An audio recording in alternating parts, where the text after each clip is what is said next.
우리 옆에 있는 분들과 인사하겠습니다. 주님은 선한 목자가 되십니다. 아멘. 네. 예, 오늘 우리가 함께 고린도후서 6장 1절부터 10절까지 말씀을 우리가 읽었는데요. 이 말씀은 지난주에 우리가 들었던 그 말씀에 이어지는 그런 말씀이라고 할 수 있습니다.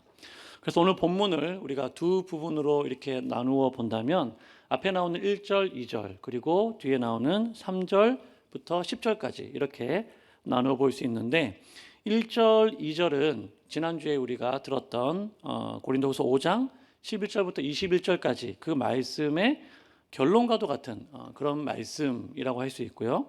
이어지는 3절부터 10절 말씀은 이 1절, 2절 말씀을 부연하여 설명하는 그러한 부분이라고 볼 수 있겠습니다. 우리 1절 말씀을 같이 다시 한번 읽어보겠습니다. 1절입니다. 시작. 우리가 하나님과 함께 일하는 자로서 너희를 권하노니 하나님의 은혜를 헛되이 받지 말라. 아멘. 오늘 설교의 제목과도 같은데 바울은 이 고린도 교회 성도들에게 뭐라고 이야기를 하고 있습니까? 하나님의 은혜를 헛되이 받지 말라 이렇게 이야기합니다. 받지 않았으면 좋겠다가 아니라 받지 말라 명령형으로 이야기하고 있는 거죠. 바울이 이렇게 강하게 그들에게 명령할 수 있는 이유가 뭘까요? 그것은 바울은 하나님과 함께 일하는 자이기 때문입니다. 나는 하나님과 함께 일하는 자로서 너희에게 권면한다.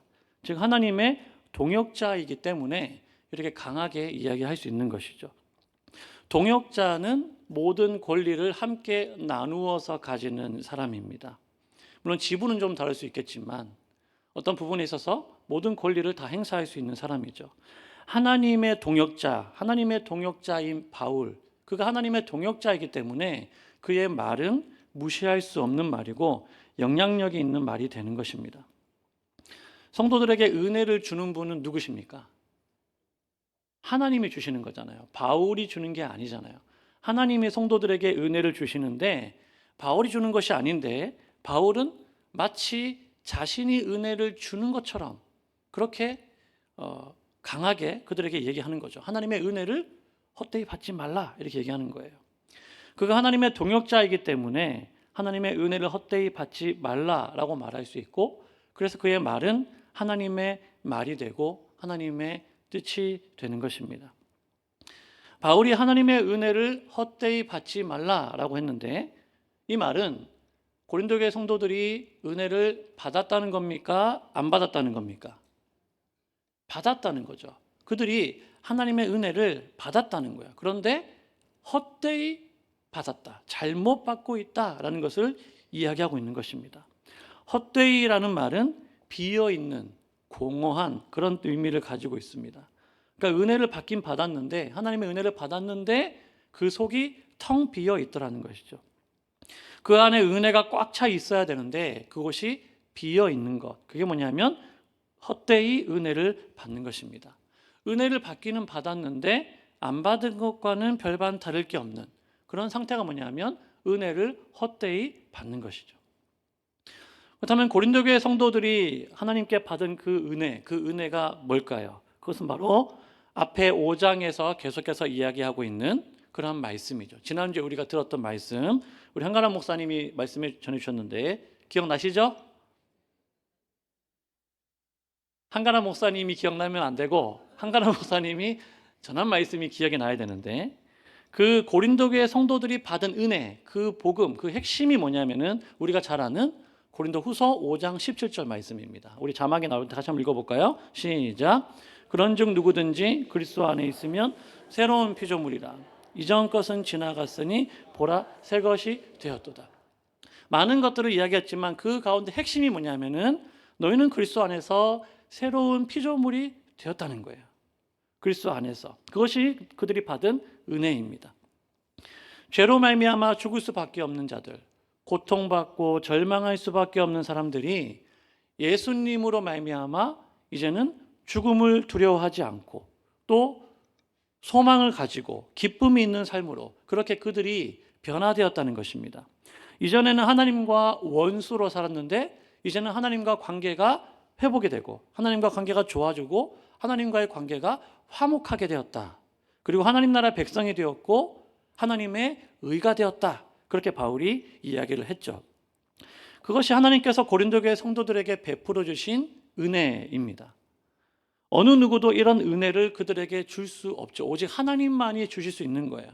돈으로도 살 수 없고 노력으로도 얻을 수 없고 어떤 선한 행위로도 얻을 수 없는, 그래서 하나님께서 예수님을 통해서 은혜를 그들에게 베풀어 주신 것이죠.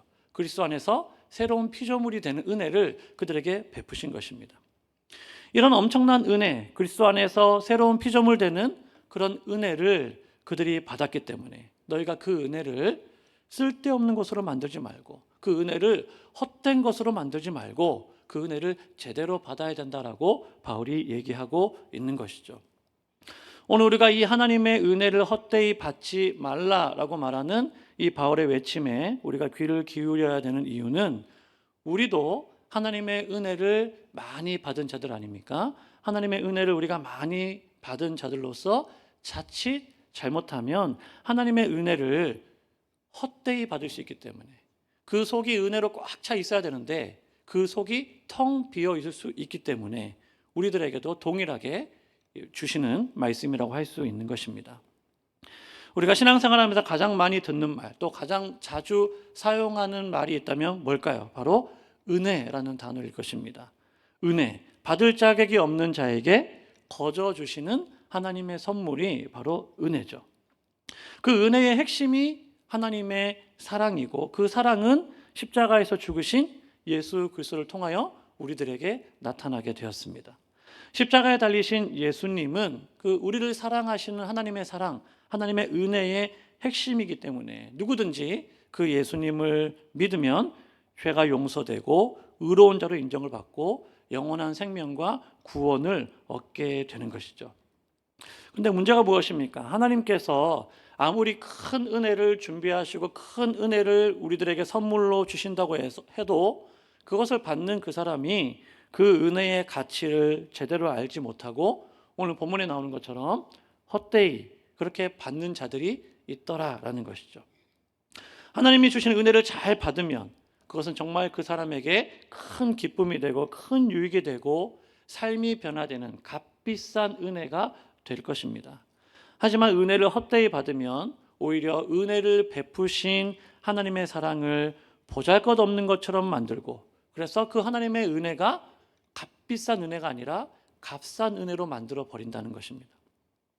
하나님께서 우리에게 구원의 은혜를 베풀어 주신 이유는, 그리스도 안에서 새로운 피조물이 되게 하신 이유는 그것이 너무나 크고 귀한 것이기 때문에, 우리의 노력으로는 결코 얻을 수 없는 것이기 때문에 하나님 우리에게 은혜로 주신 것이죠. 우리가 만약에 어떤 우리의 노력이나 수고나 아니면 어떤 물질이나 어떤 인간적인 어떤 것으로 그런 것들을 우리가 얻을 수 있다면 굳이 하나님이 우리에게 은혜로 그것을 주실 이유는 없을 것입니다. 하지만 그것을 얻을 수 있는 방법이 없고 또 그것을 얻을 수 있는 능력이 없기 때문에 하나님 우리들에게 값없이 거저 은혜로 베풀어 주시는 것이죠. 그런데 은혜를 헛되이 받는 자들은 그것이 우리들에게 거저 주어졌다는 이유만으로 그것의 가치를 떨어뜨린다는 거예요. 하나님의 은혜가 마치 부족한 것처럼 말하고, 마치 우리가 무언가를 더 해야 할 것 같고 그 부족함을 우리가 우리의 수고와 노력으로 채워야지만 될 것 같은 그러한 부족한 은혜로, 값싼 은혜로 만들어 버린다는 거예요. 그래서 바울은 그렇게 하면 안 된다라고 이야기하는 것입니다. 예수님께서는 마태복음 7장 6절에서 이렇게 말씀하셨습니다. 거룩한 것을 개에게 주지 말며 너희 진주를 돼지 앞에 던지지 말라라고 말씀하셨죠. 거룩한 것이 개에게 무슨 소용이 있겠습니까? 진주가 돼지한테 무슨 유익이 있겠습니까? 그 가치를 알아보지 못하는 자에게는 아무리 귀한 것을 줘도 그걸 모른다는 거예요. 하나님의 은혜를 헛되이 받으면 그와 같다라는 것이죠. 이미 하나님께서는 가장 귀하고 가장 좋은 것을, 가장 완전한 은혜를 주셨음에도 불구하고 그 은혜의 가치를 제대로 알지 못하고 함부로 그 은혜의 가치를 평가해 버리면 안 된다라고 말씀하고 있는 것입니다. 당시 고린도 교회 성도들 가운데 그런 자들이 있었다는 것이죠. 그래서 바울이 전해준 것과는 다른 것을 자꾸 얘기하는 거예요. 다른 예수를 이야기하고 다른 영을 이야기하고 다른 복음을 증거하고, 바울이 전한, 하나님께서 바울을 통해서 전한 그 복음만으로는 부족하다. 그래서 다시 뭔가를 해야 된다라고 이야기하는 거예요. 그들로 인해서 고린도 교회 성도들 사이에서 의견이 갈립니다. 당짓는 일이 생기게 되고 서로 다투고 시기하고 분쟁하면서 하나님께서 싫어하시는 모습이 교회 안에 나타나게 된 것이죠. 심지어 하나님의 선물이요 은혜로 우리들에게 주시는 그 구원을 부정하면서 우리를 향한 하나님의 완전하신 사랑을 가치 없는 것으로 만들어버리는 그런 일들이 그 안에 일어난 것입니다. 왜 그런 일들이 일어나는가? 하나님의 은혜를 헛된 것으로 헛되이 받기 때문에, 잘못 받기 때문에 그런 일들이 일어나더라는 것이죠. 사랑하는 여러분, 우리는 하나님의 은혜를 받은 자들로서 그 하나님의 은혜를 우리가 헛되이 받지 말고 그 가치를 제대로 알고 제대로 받는 저 여러분 될 수 있기를 주의 이름으로 축복합니다. 이미 하나님께서는 세상 그 어느 것으로도 살 수 없고 어느 것과도 비교할 수 없는 가장 값비싼 은혜를 우리들에게 허락해 주셨습니다. 그것을 값싼 은혜로 만드는, 잘못을 범하지 않는 저 여러분 될 수 있기를 주님의 이름으로 축복합니다. 우리 옆에 있는 분들과 인사하겠습니다. 은혜를 헛되이 받지 맙시다. 그럼 어떻게 해야 하나님의 은혜를 우리가 헛되이 받지 않고 제대로 받고 잘 살아갈 수 있을까? 이어지는 말씀에서 바울은 자신의 경험을 토대로 설명을 하고 있습니다. 첫 번째는 뭐냐면 한번 따라 보겠습니다. 지금 하나님의 은혜에 반응해야 한다. 지금 하나님의 은혜에 반응하는 삶을 살아야 한다는 거예요. 우리 2절 말씀 같이 한번 읽어보겠습니다. 2절입니다. 시작. 이르시되 내가 은혜 베풀 때 너에게 듣고 구원의 날에 너를 도왔다 하셨으니 보라 지금은 은혜 받을 만한 때요 보라 지금은 구원의 날이로다. 아멘. 바울은 이사야 49장 8절 말씀을 인용하면서 하나님의 약속을 설명하면서 무엇을 강조하고 있는가? 바로 지금이 중요하다는 거예요. 지금을 강조하고 있는 것이죠. 지금이 은혜 받을 만한 때고 지금이 구원의 날이다 라고 얘기합니다. 바울은 너희가 언젠가 은혜 받을 거야, 너희가 언젠가 구원을 받을 거야 그렇게 말하고 있지 않아요. 지금 은혜 받아야 되고 지금 구원 받아야 됨을 이야기하고 있다라는 것입니다. 무슨 말입니까? 하나님께서 우리들에게 허락해 주시는 시간이 있는데 하나님이 우리에게 허락해 주시는 시간은 과거가 아닙니다. 또한 미래도 아닙니다. 하나님이 우리에게 허락해 주시는 시간은 지금이라는 시간, 현재라는 시간을 하나님 우리에게 주신다는 거예요. 하나님은 모든 시간의 주인이 되시죠. 그래서 사실은 하나님에게는 시간의 구분이 의미가 없습니다. 왜냐하면 하나님은 처음과 마지막이 되시기 때문에 모든 시간이 다 하나님의 것이기 때문에 시간의 구분이 하나님에게는 의미가 없죠. 하나님께서 우리가 신실하다라고 말할 때에는 하나님은 과거나 현재나 미래나 언제나 변함이 없는 동일한 분, 신실한 분이라고 우리가 말하는 것이죠. 그래서 하나님에게는 그 시간의 구분이 의미가 없지만 우리를 위해서 하나님은 그 시간을 구분해 주십니다. 그리고 하나님께서 우리를 만나 주시고 우리의 삶 가운데 역사해 주시는 그 시간은 언제나 지금, 현재라는 시간에 하나님은 역사해 주신다라는 것입니다. 우리가 신앙생활함에 있어서 우리의 신앙을 방해하는 위험한 단어가 있다면 바로 나중에라는 단어일 것이죠. 나중에. 하나님은 지금 은혜 받아야 돼, 지금이 중요해, 지금 구원 받아야 돼 라고 하나님은 말씀해 주시는데 마귀는 늘 지금 바쁘잖아, 지금은 좀 안 되잖아, 나중에 해, 하지 말라는 얘기 하잖아요. 나중에 해 이렇게 얘기하는 것이죠.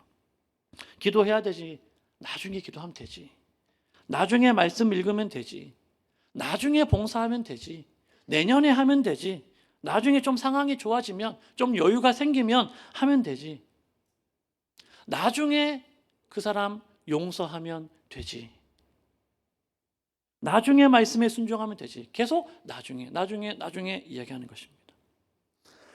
그러나 사랑하는 여러분, 우리가 기억해야 될 것은 나중에라는 것은 우리의 영역이 아니다라는 거예요. 하나님이 우리에게 주신 시간이 아닙니다. 나중에는 하나님의 영역이죠. 우리가 당장 오늘 이 예배를 마치고 저 뒷문에 문을 열고 우리가 세상 밖으로 나아갈 때 무슨 일이 생길지 아무도 알 수 없는 것이 우리의 인생 아닙니까? 하나님께서 우리에게 허락하시는 시간은 나중에가 아니라 지금, 현재라는 시간을 우리에게 주신다는 거예요. 그래서 우리가 영어 단어에 보면은 현재를 뭐라고 표현합니까? 프레젠트라고 하잖아요. 프레젠트라고 하는데 이 말이 현재라는 뜻도 있지만 또 다른 뜻이 뭘까요? 선물이라는 뜻도 있는 거예요. 그래서 현재라는 그것은 바로 하나님이 우리에게 주신 선물이다라는 의미를 가지고 있는 것이죠. 굉장히 의미 있는 단어 아닙니까? 프레젠트. 나의 오늘, 나의 현재는 곧 하나님께서 나에게 은혜를 주시고자, 나에게 구원을 주시고자 허락해 주신 선물과도 같은 시간이 바로 지금 현재다라는 것을 이야기하고 있다는 거예요. 하나님이 자격 없는 자에게 구원의 은혜를 베풀어 주시지만 그 은혜는 영원하지 않다라는 것이죠. 지금은 은혜의 때이고 지금은 구원의 때이지만 나중에는 구해도 받지 못하는 때가 온다는 사실을 우리가 기억해야 합니다.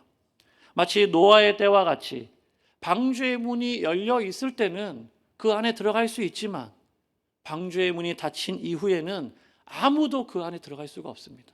아무리 문을 두드리고 아무리 문을 열어달라고 해도 우리가 열어주고 싶어도 열 수 없어요. 왜냐하면 그 문을 닫으신 분이 누굽니까? 하나님이시기 때문에. 노아가 아무리 그 문을 열어주고 싶어도 하나님이 닫으셨기 때문에 열 수가 없는 거죠. 들어갈 수가 없는 것입니다. 하나님의 은혜는 언제나 우리에게 열려져 있고 허락되니까 우리가 필요할 때 나중에 가서 받으면 되지라고 한가롭게 말하는 사람들은 그 노아의 시대와 같이 갑작스럽게 임하는 그 하나님의 때에 그 하나님의 심판 앞에 속수무책으로 무너지고 마는 것입니다.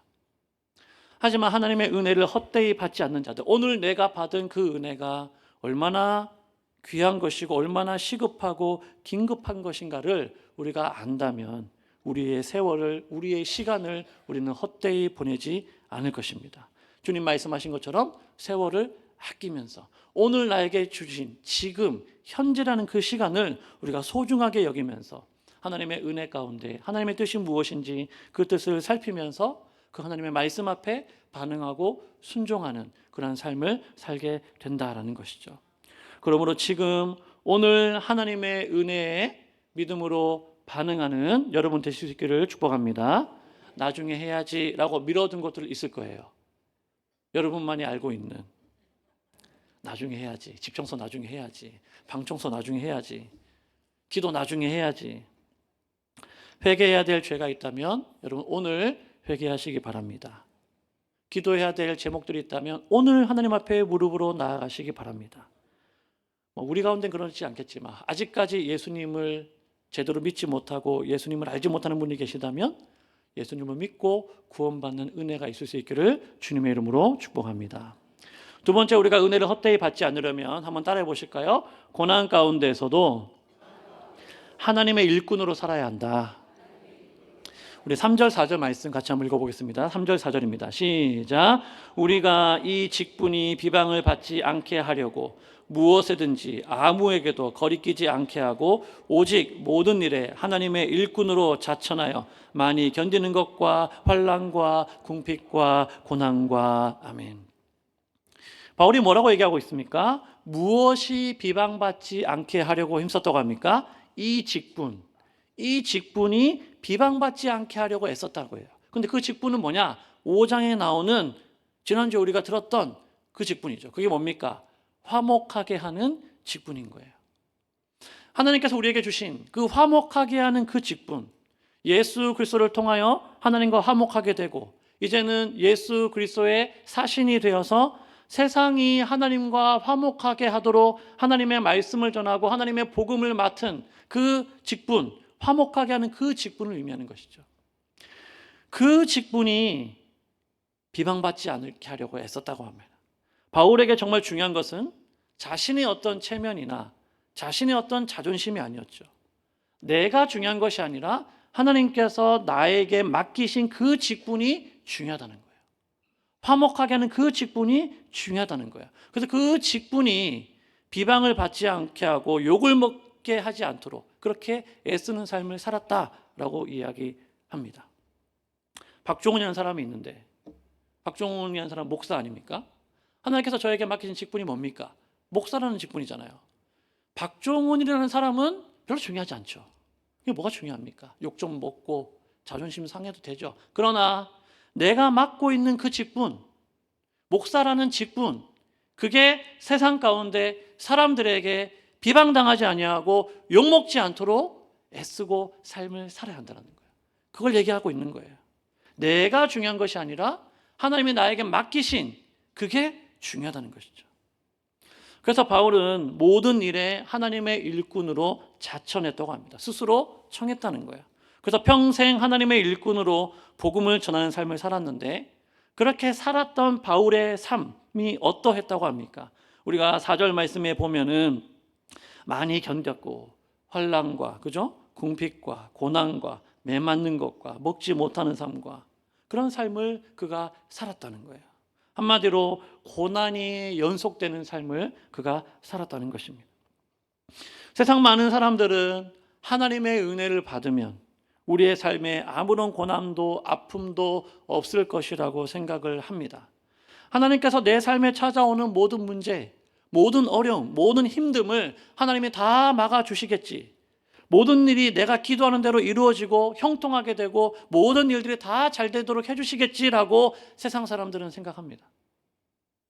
하나님이 너에게 그렇게 큰 집을 줬어? 그럼 나 하나님 믿어야지. 하나님이 너에게 BMW 타게 했어? 그럼 나 하나님 믿어야지. 그게 세상 사람들 생각하는 은혜는. 하지만 그러한 생각, 그런 기대야말로 하나님의 은혜를 헛되이 받게 만드는 것입니다. 왜냐하면 하나님의 은혜는 그런 식으로 우리에게 주어지지 않기 때문이죠. 오히려 하나님의 은혜는 때로는 우리 가운데 고난도 허락하고 그 고난 가운데 그 고난을 피하지 않고 그 고난을 정면으로 부딪히게 합니다. 그리고 그 고난 속에서도 하나님은 평강을 누리게 하시고 그 고난 속에서도 하나님은 세상이 줄 수 없는 평안을 허락해 주시는 거예요. 바울이 고백하고 있는 이러한 고난들은 그의 삶이 실패했다, 그의 삶이 잘못되었다라는 것을 말하는 것이 아니라 오히려 그가 참된 하나님의 일꾼으로 그의 평생을 살았음을 보여주는 증거가 되는 것입니다. 내가 하나님의 은혜를 받은 자로서 내가 하나님의 은혜를 제대로 받았는가, 아니면 헛되이 잘못 받았는가, 그것을 어떻게 알 수 있을까요? 모든 일이 잘 될 때는 모릅니다. 내 통장에 잔고가 넘쳐나고 내 건강에 아무런 문제가 없고 내 자녀들이 다 잘 되고 그러면 내가 하나님의 은혜를 제대로 받았는가 헛되이 받았는가를 몰라요. 그런데 내 삶에 고난이 찾아왔을 때, 내 삶에 어려움이 찾아왔을 때, 그때 그 고난을 내가 어떻게 받아들이고 내가 어떻게 대응하냐를 보면은 내가 하나님의 은혜를 제대로 받았는가 잘못 받았는가를 알 수 있는 것입니다. 바울은 하나님의 은혜를 받은 자로서 하나님의 일꾼으로서 삶을 살면서 그의 삶에 고난이 찾아왔을 때 그것을 피하거나 하나님을 원망하거나 불평하지 않았습니다. 오히려 그 고난 속에서도 세상적인 방법이 아니라 하나님께서 기뻐하시는 방법으로 그 고난을 맞닥뜨리고 그 고난을 헤쳐나갔음을 알 수 있습니다. 이어지는 바울의 고백을 보면 우리가 그것을 알 수 있죠. 6절과 8절 말씀 같이 한번 읽어볼까요? 6절과 8절입니다. 시작. 깨끗함과 지식과 오래 참음과 자비함과 성령의 감화와 거짓이 없는 사랑과 7절 진리의 말씀과 하나님의 능력으로 의의 무기를 좌우에 가지고 8절 영광과 욕됨으로 그러했으며 악한 이름과 아름다운 이름으로 그러했느니라. 아멘. 세상적인 방법이 아니라 하나님이 가르쳐 주신 그 방법으로 바울은 그 모든 고난을 이겨내면서 하나님의 일꾼으로서의 삶을 살아냈음을 고백하고 있는 것이죠. 믿는 자에게 고난은 변장된 축복이라는 말을 우리가 자주 듣습니다. 하나님의 은혜를 받은 자에게 하나님은 그 고난을, 그 속에 하나님의 보화와 축복을 숨겨두시고 그 고난을 허락해 주시는 것이죠. 우리 모두가 바울과 같이 그 하나님의 방법으로 그 고난 속에 숨겨진 하나님의 축복을 발견하고 누리는 저럼 될 수 있기를 축복합니다. 마지막으로 은혜를 헛되이 받지 않으려면 우리가 어떻게 해야 되는가 한번 따라해 보겠습니다. 그리스도 안에서 내가 누구인지를 분명히 알아야 한다. 마귀는 할 수만 있다면 믿는 자들을 넘어뜨리려고 합니다.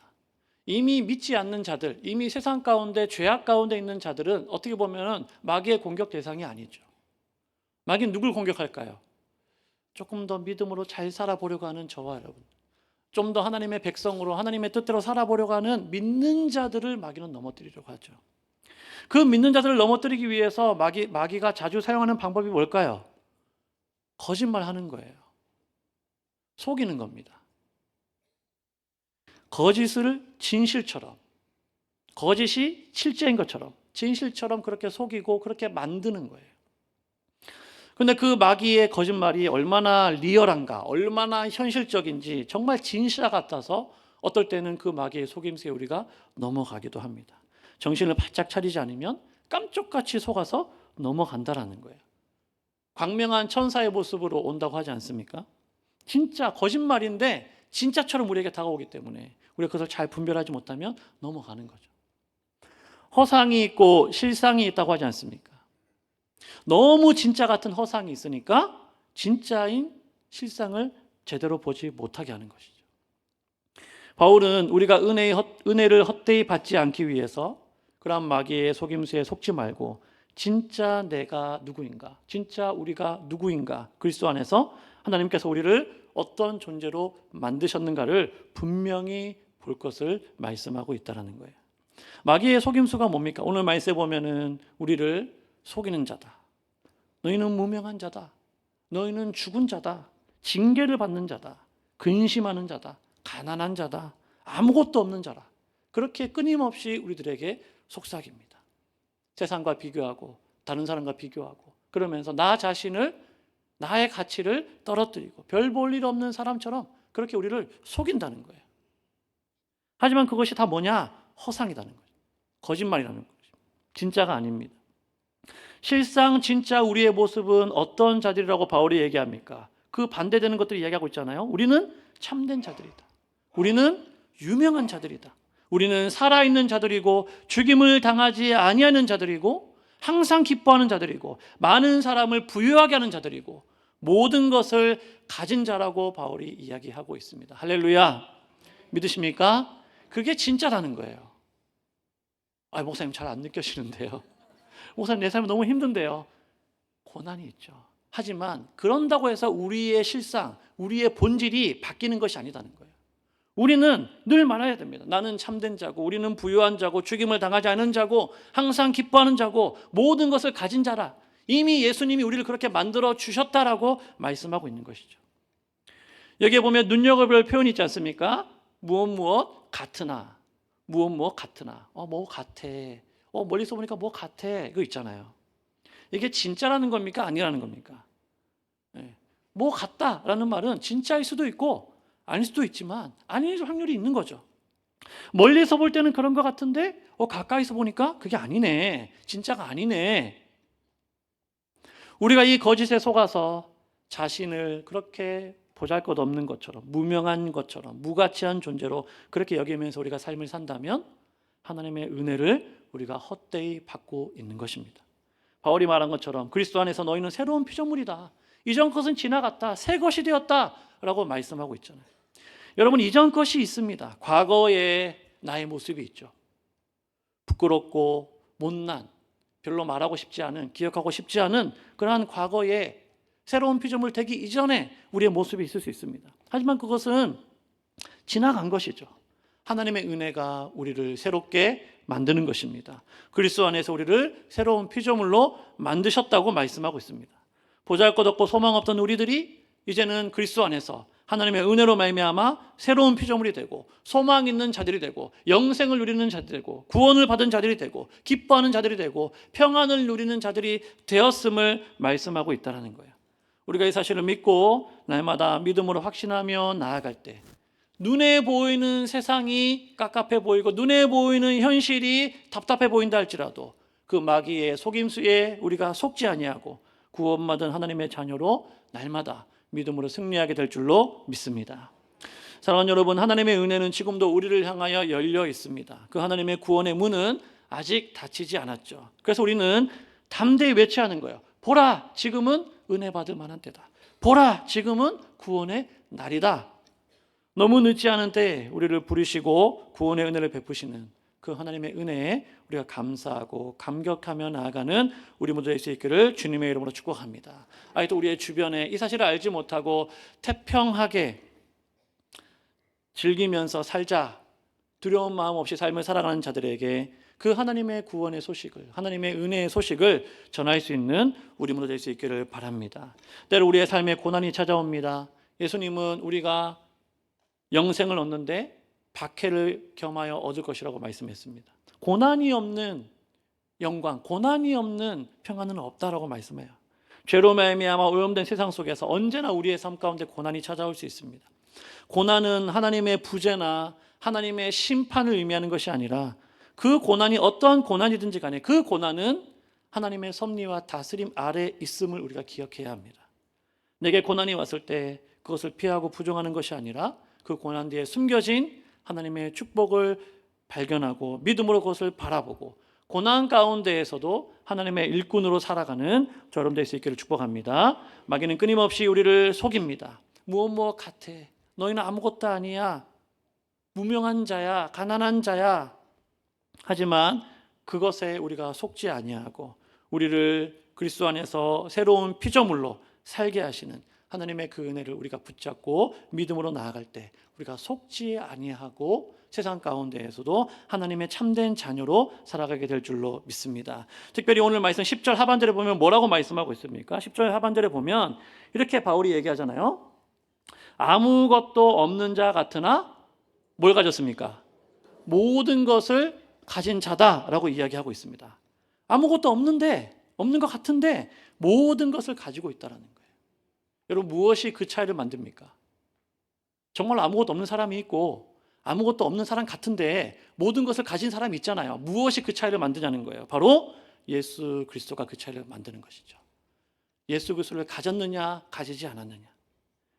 그리스도인 성도의 부요함은 세상에서 내가 얼마나 많은 것을 가졌는가, 그것이 우리의 부요함을 나타내 주는 것이 아닙니다. 내가 얼마나 그리스도를 알고 내가 얼마나 그리스도와 연합되었고 내가 얼마나 그리스도를 가졌고 그것에 따라서 우리의 삶의 부요함은 달라지는 것이죠. 아무리 많은 것을 내가 가졌다 할지라도 예수 그리스도가 없다면 그가 가진 모든 것은 아무것도 아닙니다. 그러나 아무것도 가진 것이 없다 할지라도 내가 예수 그리스도를 가졌고 내가 예수 그리스도와 연합되었고 내가 예수 그리스도와 날마다 동행한다면 그 사람은 이미 부요한 자인 줄로 믿습니다. 왜냐하면 예수님께서 영생의 근원이 되시고 모든 것의 주인이 되시기 때문이죠. 이 하나님의 은혜를 그 하나님의 은혜가 지금도 우리를 향하여 흐르고 있음을 우리가 늘 기억하고 날마다 예수 그리스도를 알아가고 그분을 닮아가고 그분 안에 거하고 그분과 연합하고 그렇게 삶을 살아가는 참된 부요함을 누리는 복된 성실의 각들 다 될 수 있기를 주님의 이름으로 축복합니다.